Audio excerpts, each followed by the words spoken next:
Hi folks, Ren here, thinking out loud.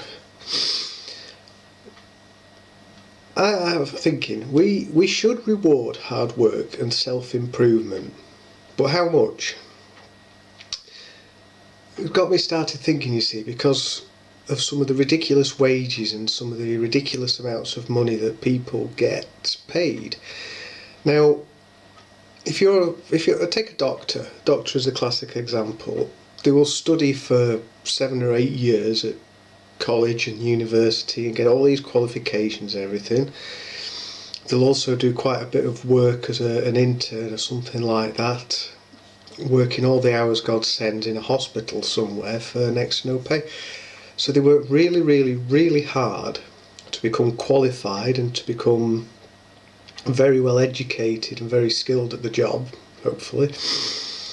And we should pay them for their efforts.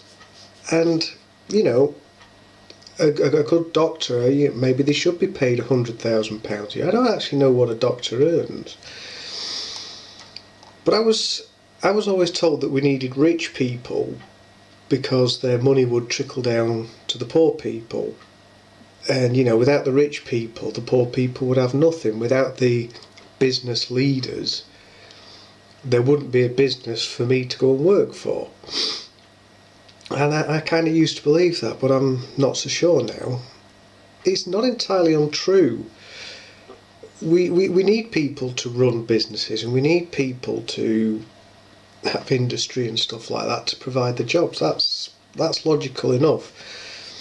But how much money should they earn? So if a doctor is earning 100,000 a year, he might go out and buy a flash jag, and that keeps a few chaps in a Jaguar workshop and a Jaguar showroom and a Jaguar manufacturing factory somewhere busy. He goes out and buys a meal from a posh restaurant, so that keeps a chef and a couple of waitresses busy. And I'm sure out of that £100,000 they'll put some in the bank and spend some. But what about these multi-millionaires or even billionaires that we have nowadays? Yeah, they do buy things. They might buy £1 million yacht or a £1 million home or something like that. But I'm curious as to know what percentage of their income do they spend. So you take your average Joe in the street, he might earn 20-25 grand a year.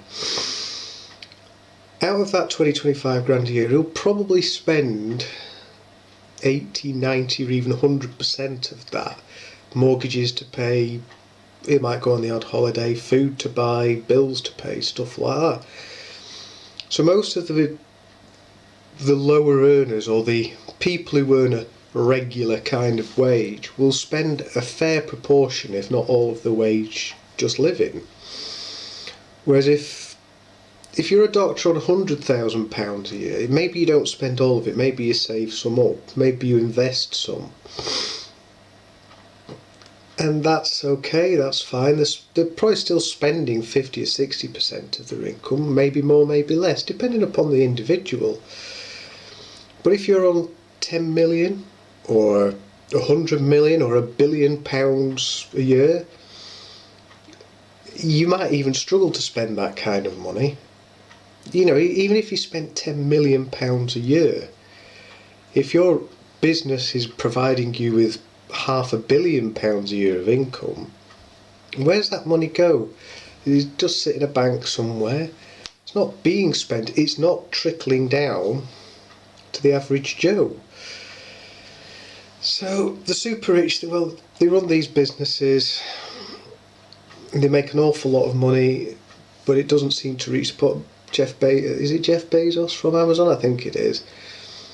Super duper mega rich man. So rich he's actually starting his own, you know, space rocket company like Elon Musk.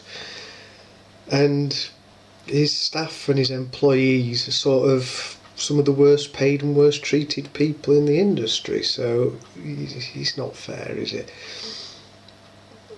I think we need to reward people who work hard. We need to reward people who are good at their job and successful. But when we say reward them, £100,000, £200,000, maybe even £1 million a year. But is there any way of saying, no, anything more than that is just excessive nonsense? I don't know what the answer is. Well, anyway, just thinking out loud.